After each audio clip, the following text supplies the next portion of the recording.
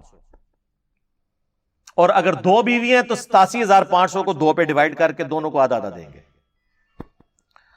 اور یہ پورا مال 7 لاکھ, اس کو دوبارہ سے آپ نے ڈیوائڈ کرنا ہے 6 کے اوپر, تو یہ بنے گا 1,16,667. 667. بیوی کا تو بنا تھا 87,500, یہ بنا 1,16,667. 667 زیادہ. تو اتنا ہی ماں کو, اتنا ہی باپ کو. ماں کو بھی دے دیا, باپ کو بھی دے دیا, بیوی کو بھی دے دیا. تو اب جو 7 لاکھ میں سے آپ بیوی کا بھی نکال دیں, ماں کا بھی نکال دیں, باپ کا بھی نکال دیں, جو باقی بچے گا نا وہ اب اولاد میں تقسیم ہونا ہے. اگر 2 بیٹے 1 بیٹی ہے تو ہم یہ سمجھ لیں گے کہ 2 نہیں 4 ہیں, کیونکہ بیٹے کو ڈبل ملنا ہے. تو 4 اور 1 بیٹی 5. 5 پہ ڈیوائڈ کریں گے تو جو رقم آئے گی نا وہ آپ دے دیں گے اس کی بیٹی کو, اور اتنی رقم ڈبل کر کے, یعنی 2 دفعہ بیٹے, 1 بیٹے کو اور 2 دفعہ دوسرے بیٹے کو. یہ سمپل ہے. باقی میں نے آپ کو ایک جنرل پورا ایک بلیو پرنٹ کلیئر کر دیا. سورہ نساء کی آیت نمبر 11 اور 12 ہم جلدی سے کور کر لیتے ہیں, اور کلالہ والی آیت جو آخری ہے 176 اس کو بھی.